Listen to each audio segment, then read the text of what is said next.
Eu quero nessa noite compartilhar com vocês de uma palavra onde eu tomei a liberdade de dar o seguinte tema: as promessas de Deus. Vire para a pessoa que está do seu lado e diga: como estão as promessas de Deus na sua vida?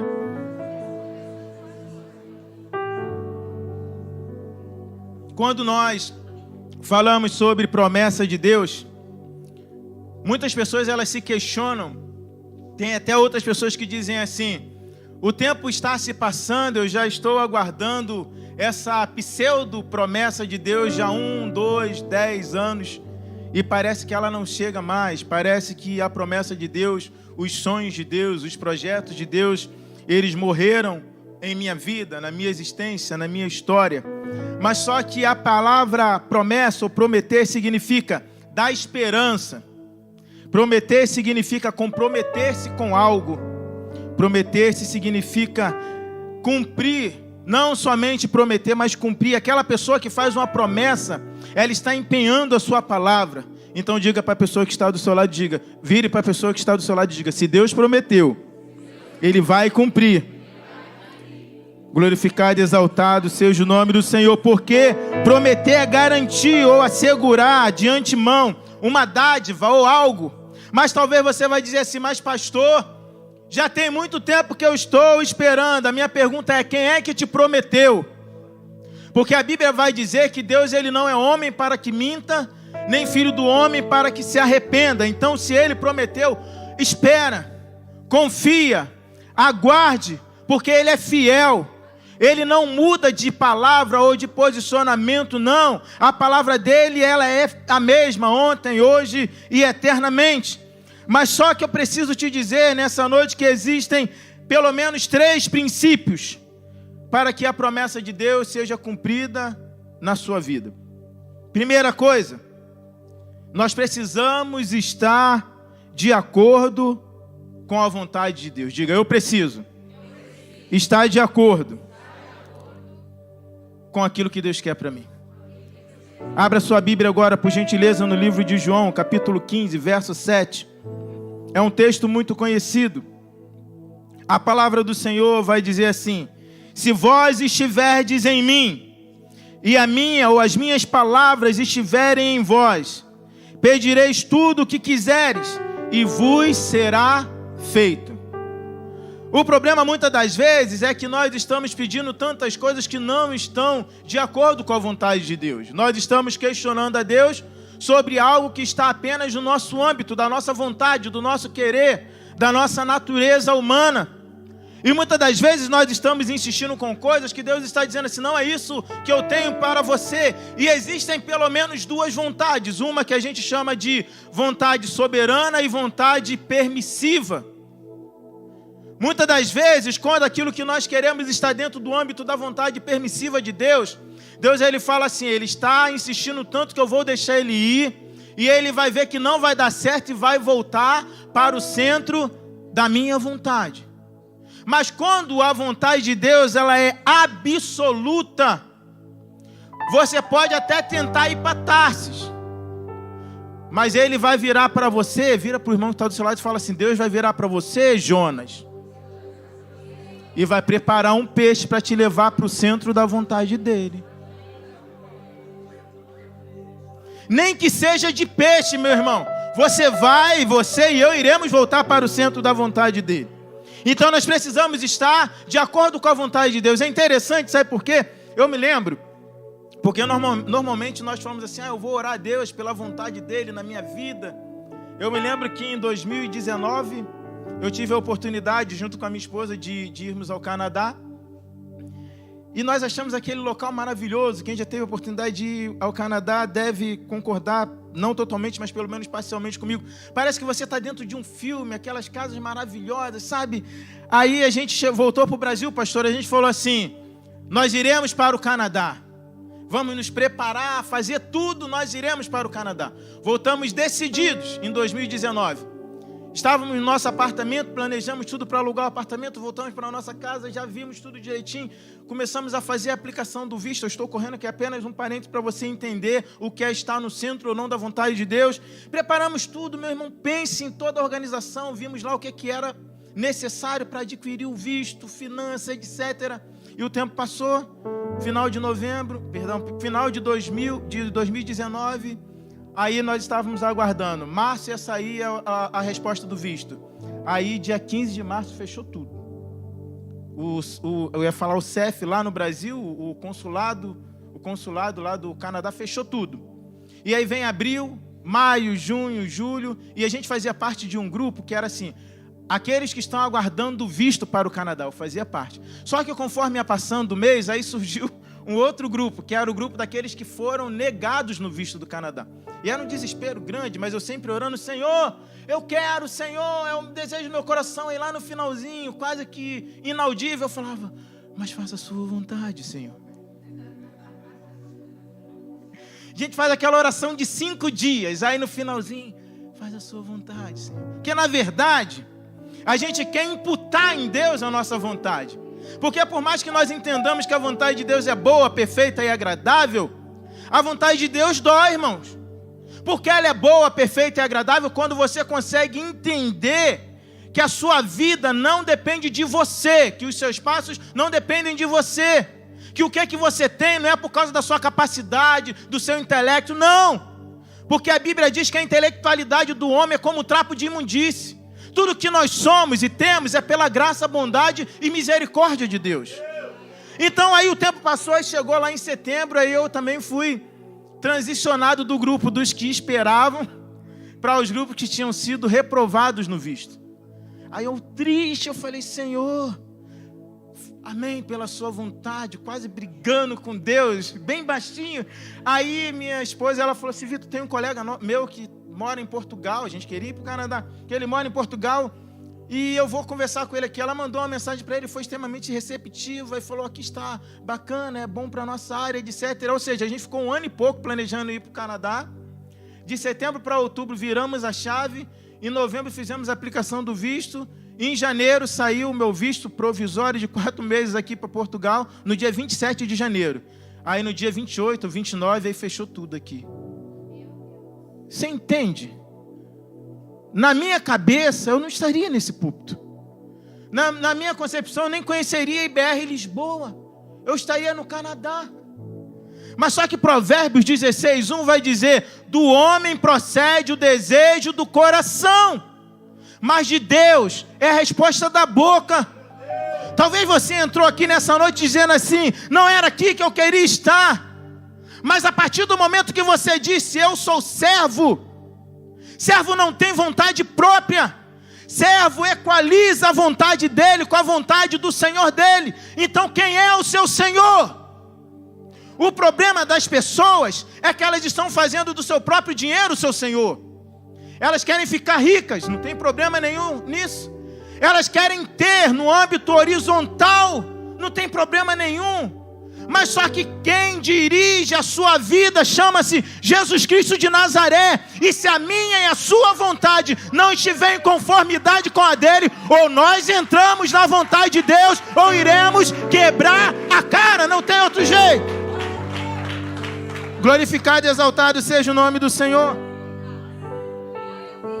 Segunda coisa, segundo ponto, nós precisamos estar confiadamente sobre a dependência de Jesus Cristo. Filipenses 4:12-13 vai dizer, sei, está abatido, e sei também ter em abundância. Em toda maneira e em todas as coisas estou instruído, tanto em ter farturas, como em ter fome, tanto em ter abundância, como em padecer necessidade. Posso todas as coisas naquele que me fortalece. Muitas das vezes nós falamos assim, eu confio no Senhor. Eu me lembro, vem aqui em mente agora, nós não temos muito hábito de falar de nós mesmos, mas só que vem à minha mente aqui. Eu trabalhava numa empresa lá no Brasil, e eu fiquei 10 anos nessa empresa, uma empresa muito boa, salário bom, tudo ok. E a minha esposa falava assim, veja o mercado, vai para outras empresas, que não sei o que. Eu falei, não preciso, está tudo bem, eu vou aposentar aqui. Deus abriu essa porta, ninguém fecha. Irmão, mas quando Deus ele quer fechar, ele mesmo que fecha. A gente também tem que crer nisso. E aí tudo bem, as propostas que vinham de outras empresas não valia a pena. Até que vem um ano chamado 2017.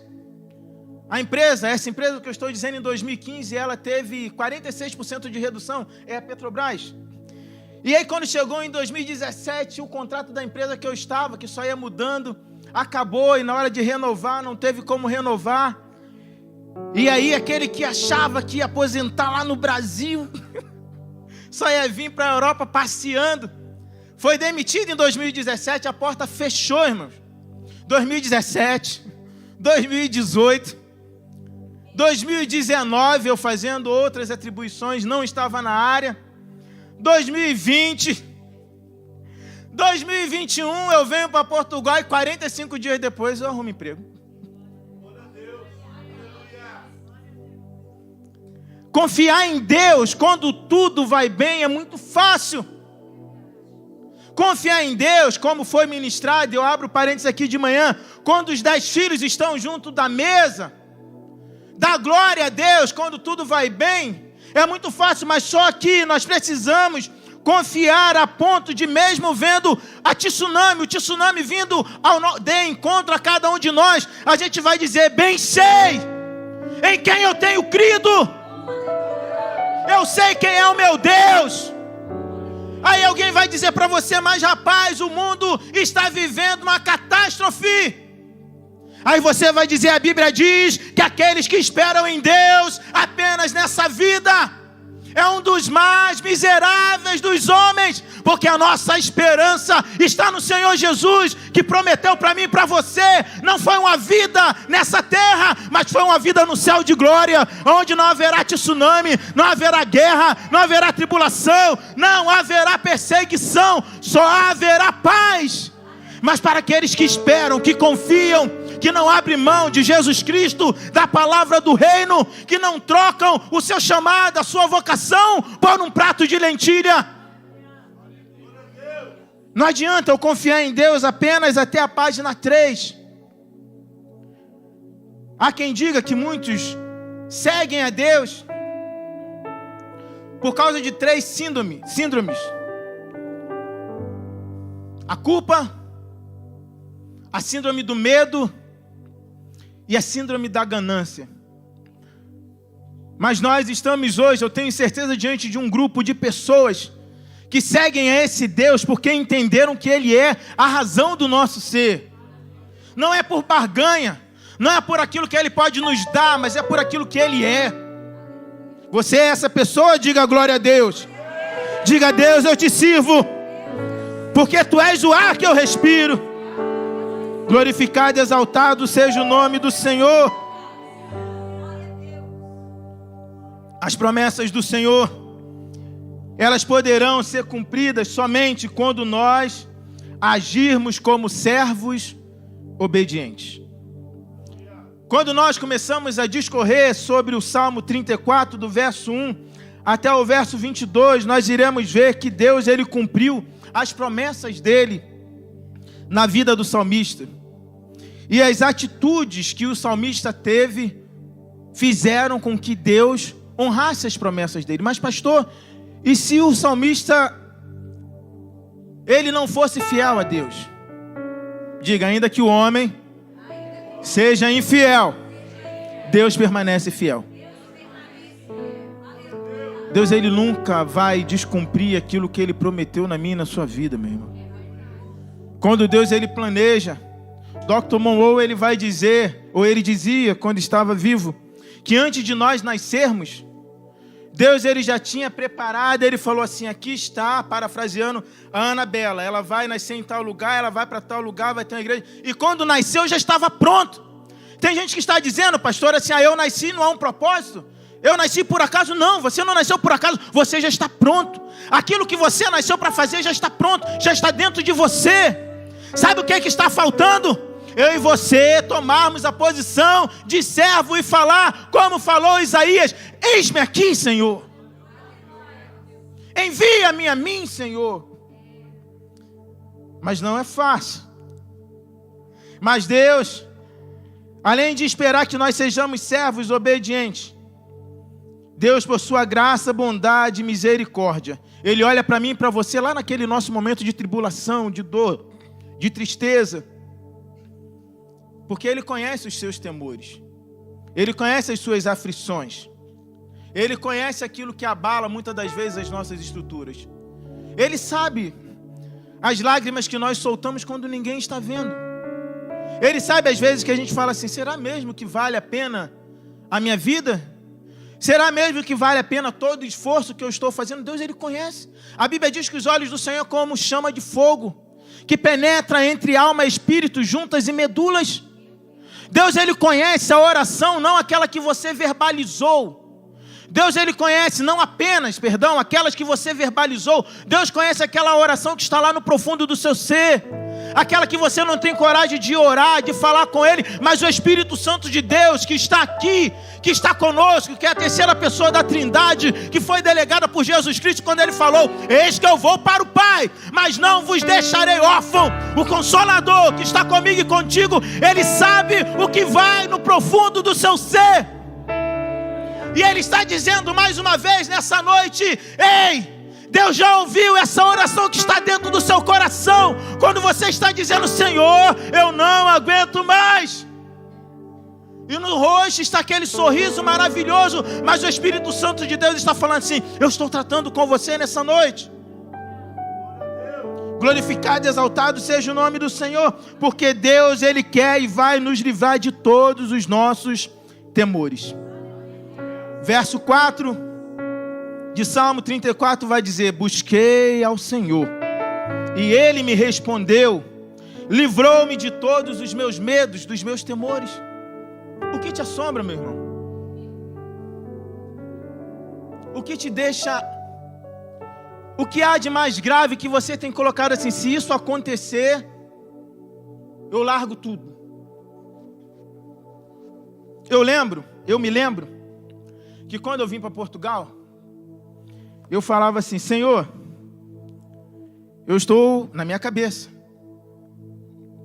na minha humanidade, eu falava: Senhor, eu estou preparado para quase tudo. Eu só não estou preparado para uma coisa. Eu falava para Deus isso. Eu falava: eu só não estou preparado para o Senhor levar a minha mãe. Olha que coisa. Aí chega dia 28 de junho, o que acontece? Eu aqui em Portugal, a viagem da minha mãe planejada, da minha sogra, do meu sogro, para eles virem em agosto, passaporte tirado, preparação de roupa, maior expectativa. Minha mãe morre. Acabou. Deus me traiu. Deus me abandonou. Deus se esqueceu de mim. Era o meu sonho. Era o sonho do menino lá de Parada de Lucas, que teve uma mãe que batalhou para eles estudarem. E agora esse menino, ele colocou no coração dele: eu vou levar minha mãe na Europa para ela ver que valeu a pena o sacrifício. Mas só que não era a vontade de Deus. E sabe qual é o que é mais interessante? Não acabou. Não tem como parar. Porque nós sabemos em quem nós estamos firmados. Se eu estivesse esperando em Deus apenas para Ele fazer a minha vontade, que serviço é esse? Que servo é esse? Mas só que a vontade de Deus não é boa, perfeita e agradável. Mas pastor, o senhor está dizendo que perdeu a mãe. Nós podemos perder tudo, nós só não podemos perder a confiança, a esperança, a confiança nesse Deus. Porque o que Ele tem preparado para mim e para você, meu irmão, sobrepõe qualquer expectativa humana. O que Deus Ele tem para mim e para você não deturpa, não morre com a oscilação da bolsa, não, meu irmão. O que Deus tem para você e para mim não se corrói com a palavra do homem. Uma palavra de um presidente eleito fez a bolsa tombar. Uma palavra de um outro presidente fez uma guerra começar. Mas diga: eu estou firmado na palavra do grande eu sou, do Rei dos Reis. Ele nunca perdeu uma batalha. Glorificado e exaltado seja o nome do Senhor.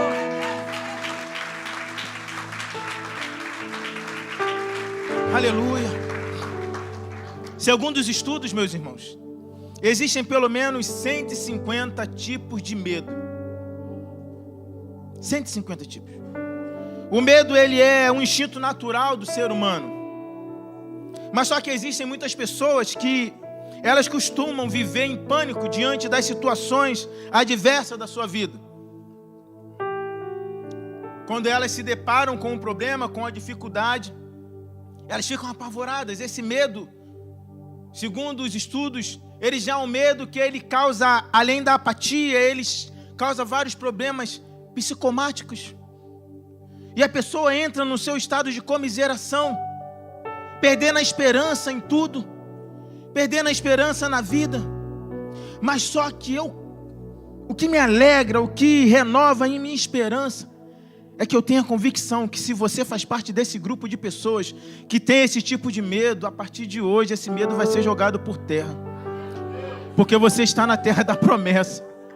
Você está no lugar onde o Deus dos céus e da terra, Ele tem todo o poder e faz aquilo que está diante dos nossos olhos e aquilo que está sobre todas as nossas concepções. Não há medo, não há problema, não há dificuldade impossível para esse Deus. Não há problema que Ele não é capaz de solucionar. Outra coisa interessante é que nós estamos diante de um Deus que Ele não nos deixa confundido. Glorificado e exaltado seja o nome do Senhor. Verso 5 de Salmos 34 vai dizer: olharam para Ele e foram iluminados, e o seu rosto não ficaram confundidos. Nós estamos vivendo muita confusão hoje em dia. E nós estamos vendo as pessoas perdidas. As pessoas estão andando de um lado para o outro, apavoradas. Quando elas escutam um meio de comunicação, elas têm uma concepção. Quando elas escutam outro, ela tem outra concepção. Aí ela escuta um especialista, tem outra concepção. Sabe onde está o problema? A resposta já foi dada aqui. O que faz com que os homens não fiquem confundidos é eles olharem para o Senhor. Para quem você está olhando? Em quem eu e você estamos depositando a nossa esperança? A Bíblia diz que muitos confiam em carros, uns confiam em carros, outros confiam em cavalos. E nós? E você que está sentado aqui, você que está assistindo pela televisão aí, pelo YouTube, o que você está esperando? Em quem você está crendo? A Bíblia vai dizer: mas nós fazemos ou faremos menção do nome do Senhor. É Ele que é a nossa certeza. É essa certeza que nós temos nele que faz com que você levante todos os dias. Mesmo quando você está cansado e alguma coisa fala no seu ouvido: desista. Aí você diz: não, eu não posso parar. Aí você tenta uma vez, o seu negócio quebra. Aí alguém fala: desiste. Você fala: eu não vou desistir. Aí alguém vai dizer: você é louco, porque as circunstâncias estão contra você. O que leva você a continuar? E você, por mais que você esteja chorando e triste, você vai dizer: eu sei em quem eu tenho crido. Eu sei que fiel é aquele que prometeu. Eu estou seguro na palavra desse Deus. Ele não causa confusão na minha mente. Os meus olhos estão firmados nele.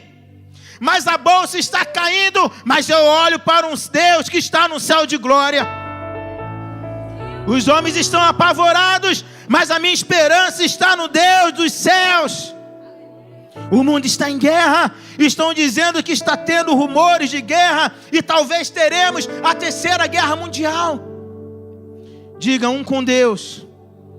Está fraco? Um com Deus é a maioria. Nós não precisamos de um exército de 32 mil pessoas, de 37 mil valentes. Se você se coloca na condição de servo, Deus, Ele olha para mim e para você e fala: calma, Gideão. Não é o exército, não é a quantidade de pessoas, é a confiança em mim. Calma, Gideão. Eu não vou deixar você confundido. Não, não, não, não. Antes que você se formaste no ventre, eu te conheci, Jeremias. Antes que saísse da madre, eu te santifiquei. As nações te dei por profeta. Mas, Senhor, Eu ouço alarido. Eu ouço confusões, mas calma, você não vai ficar confundido. Outra coisa que nós não podemos deixar de ter em mente, que o Deus que nós estamos falando aqui, Ele nos salva e nos livra de todas as nossas angústias. Diga todas, é todas. Para melhorar o português, diga todas, são todas. Verso 6 vai dizer assim: clamou este pobre, e o Senhor ouviu, e o salvou de todas as suas angústias. O salmista estava angustiado, talvez como você e eu. Muitas das vezes nas nossas vidas, o salmista ele estava olhando para um lado e para o outro, mas ele entendeu que o Deus dos céus, Ele era capaz, Ele era poderoso para livrar de todas as angústias. Há uma estimativa que pelo menos 90% das doenças que atacam o homem, ele está na área psicológica dele. É consequência no corpo, reflete no corpo aquilo que está aqui, ó. Por isso que a Joyce Meyer vai dizer, ela tem um livro chamado Campo de Batalha da Mente. Tudo começa aqui, ó, ou quase tudo começa aqui. É aqui que a gente pensa que falaram da gente aquilo que não falaram. É aqui que a gente diz assim, vai acontecer o que não aconteceu. É aqui, aqui, aqui. E o nosso corpo, ele reflete tudo isso. Mas só que, por que essas coisas acontecem? Porque nós precisamos ter a mente de Cristo. Baixinho assim, para ninguém ouvir. Vira para a pessoa que está do seu lado e diz: qual é a mente que está reinando na sua mente?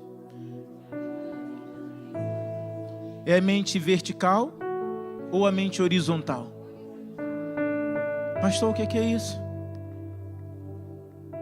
90% das pessoas, estou parafraseando, elas são dominadas pela concepção horizontal, baseada na sua razão, na sua emoção, baseada naquilo que elas ouvem, baseada naquilo que estão dizendo dela. Elas estão atemorizadas porque estão ouvindo tanta coisa. Eu fico imaginando o moço do profeta, quando o profeta falou com ele assim: vai lá e vê se tem alguma coisa no céu. Aí ele diz assim: eu não estou vendo nada. Essa é a visão horizontal. Pela visão horizontal não vê nada. E com muito esforço vê apenas uma pequena nuvem, do tamanho da mão de um homem. Ele falou: eu estou vendo uma pequena nuvem, mas isso não é nada. Visão horizontal. Mas só que eu tenho certeza que eu estou pregando para um grupo de pessoas que tem a visão vertical. A sua visão não é ligada na terra, é ligada no céu. Então quando alguém vai dizer para você assim: eu estou vendo uma pequena nuvem, aí você está dizendo: isso daí é o sinal. Ele vai dizer: é o sinal de quê? Aí você vai dizer: é o sinal. Ele vai dizer: o que é de quê? Você vai dizer: é o sinal de que Deus está preparando uma grande chuva. Glorificado, exaltado seja o nome do Senhor. Há um sinal de grande chuva na sua casa, na sua vida, na sua família, nos seus projetos, nos seus sonhos. Aleluia, glória a Deus. Porque por mais que nós passamos por situações cujo qual nós não desejamos, o verso 7 diz que o Senhor, Ele envia o anjo do Senhor. O texto diz: o anjo do Senhor acampa-se ao redor dos que os temem e os livra. Você pode até, muitas das vezes, não se aperceber e achar que você ainda está caminhando porque você está indo na sua força. Mas se você olhar pelos olhos da fé, você vai ver que quem está andando contigo é o Senhor. E você está seguindo mais uma milha porque o Senhor está contigo. O texto, o verso 9 e 10, o salmista ele vai dizer: temei ao Senhor, vós os seus santos, pois nada falta aos que temem ao Senhor. Os filhos dos leões necessitam e sofrem fome, mas aqueles que buscam ao Senhor, bem nenhum lhes faltará. Deus, Ele supre todas as nossas necessidades. Mateus 6:33 vai dizer isso. Buscai em primeiro lugar o reino de Deus. Talvez aí esteja o problema. As pessoas estão adaptando hoje. E as pessoas estão me dizendo: buscai em primeiro lugar comida e bebida, bens materiais, carro do ano, fartura, benesses. E depois se curvem diante do Senhor. Não, o texto não diz isso. O texto diz: buscai primeiramente o reino de Deus. Diga reino. É sinônimo de governo. Quando o texto diz buscar em primeiro lugar o reino de Deus, o texto está querendo dizer, buscar em primeiro lugar ser governado pelo Senhor. Viver submisso ao reino dele, ao governo dele, às diretrizes dele. Aí ele depois vai dizer, e todas essas coisas, qual é estas coisas dentro do texto? Comida, bebida e vestimenta. O texto está dizendo, busque a Deus e não vai faltar comida, busque a Deus e não vai faltar casa, busque a Deus e não vai faltar vestimenta, busque a Deus. E o mundo pode desabar, mas você vai permanecer de pé, porque quem te sustenta não tosqueneja. Quem te guarda é o guarda de Israel, aleluia, aleluia. Glorificado e exaltado seja o nome do Senhor. Ele supre as necessidades. Mas existem algumas outras condições para quem deseja que as promessas de Deus se cumpram na vida dele. Verso 12, o texto vai dizer assim: quem é o homem que deseja a vida, que quer largos dias para o bem? Aí a segunda parte vai dizer, guarda a tua língua do mal e os teus lábios de falarem de forma enganosa. Diga, para adquirir a promessa, é preciso refrear a língua. É a Bíblia que está dizendo. Tem muitas pessoas que Deus está dizendo assim, ó, vou fazer isso, isso e isso. Aí ele conta para toda a torcida do Benfica, lá no Brasil é toda a torcida do Flamengo. Aí Deus está dizendo assim, guarde essa língua, rapaz. Refreie a língua. Deus está dizendo assim, eu tenho algo na sua existência, para a sua família. E Ele está mais preocupado em falar dos outros. Você conhece a história das 3 peneiras?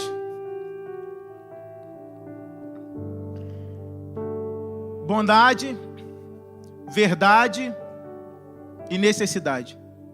Certa vez um funcionário chegou ao seu trabalho, eu vou concluir, e falou assim, chefe, o senhor não sabe o que o Dinardi fez.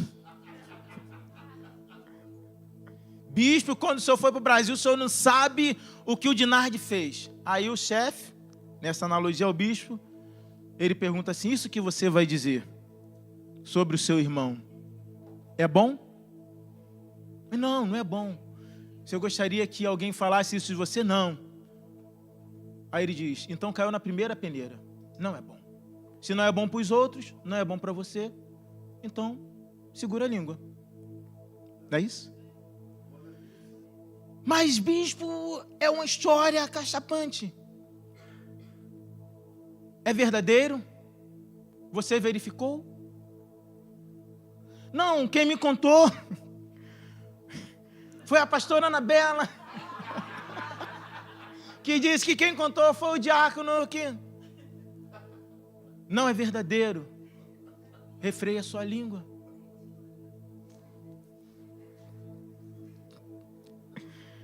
Isso que você está falando é necessário.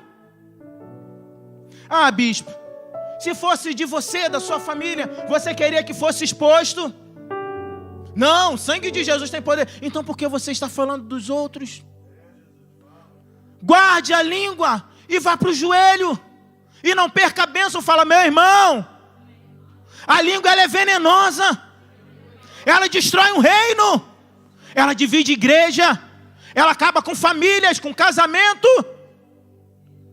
Muitas das vezes nós precisamos simplesmente ficar com o joelho no chão, boca no pó, orando a Deus, confiando no Senhor. Tem muita gente que está com o ministério atrofiado por causa da língua. Diga para a pessoa que está do seu lado, cuidado, meu irmão.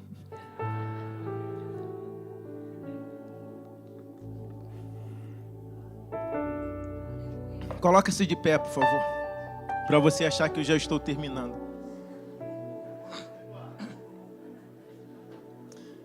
O verso 15 vai dizer que nós precisamos ser justos.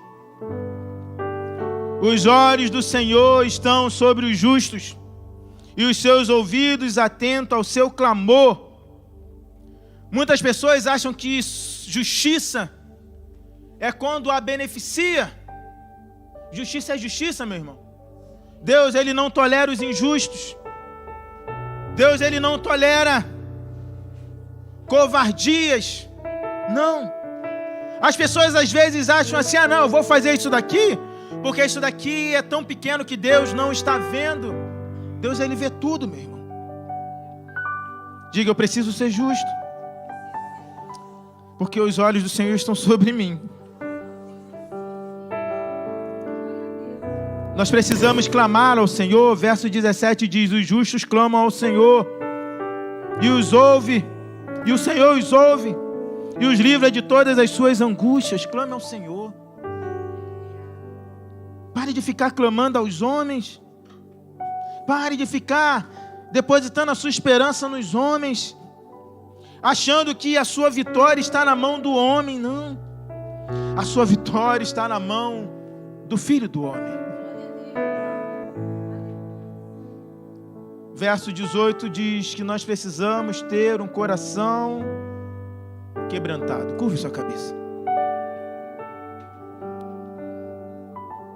Deus de amor e de bondade, olhe para nós nessa noite. Sonde os nossos corações. Nós temos a certeza de que o Senhor tem promessa para cada um de nós, no individual e no coletivo. Tu sabes, Senhor, das nossas falhas. Senhor, se eu fosse quantificar as minhas falhas, eu passaria a noite aqui contando para a igreja, porque eu sou pecador. Talvez se esse meu irmão, essa minha irmã, fosse quantificar as falhas dele ou dela, ele passaria uma noite aqui. Mas só que o Senhor enviou o Espírito Santo, que é consolo, que nos sonda. Então, por misericórdia, eu te peço, Senhor, sonde o coração dos meus irmãos, das minhas irmãs nessa hora. O Senhor sabe a promessa que o Senhor tem na vida dele, na vida dela. O Senhor sabe, Senhor Deus, aquilo que o Senhor já projetou. Então abra a janela da alma desse meu irmão, dessa minha irmã, de modo que eles possam compreender aquilo que o Senhor tem na vida dele e na vida dela. Toque nos olhos, unja os olhos, para que o meu irmão e minha irmã possam ver aquilo que o Senhor quer que eles vejam. Como aconteceu com Jeremias, que o Senhor perguntou, Jeremias, o que é que você vê? Jeremias te disse, eu vejo uma vara de amendoeira. Que nós sejamos Jeremias nessa noite e possamos ver aquilo que o Senhor quer que vejamos, de tal modo que o Senhor possa olhar para cada um de nós e falar, viste bem, porque eu velo pela minha palavra para cumprir. Viste bem, Jeremias, porque há uma nação para você proclamar o meu reino. Viste bem, glorificado e exaltado seja o nome do Senhor. Unge os nossos ouvidos, para que nós possamos dizer como disse Pedro, quando Jesus falou, o que estão dizendo os homens que eu sou? E Pedro, através da sua audição, disse, Senhor, eles estão dizendo que o Senhor é descendente de Davi, que o Senhor é um dos profetas. E Jesus perguntou para ele: quem vocês pensam que eu sou? Que nós possamos fazer como Pedro: Senhor, eu tenho convivido contigo diuturnamente, e eu posso afirmar categoricamente que tu és o Cristo, o Filho do Deus vivo. Senhor, unge as nossas mãos, para que nós possamos abençoar ao tocar e não amaldiçoar. Unge os nossos lábios, Senhor, para que nós possamos falar apenas coisas boas que edificam, que trazem vidas, que nós possamos trazer à memória palavras que trazem esperança, que trazem vidas, que trazem alegria.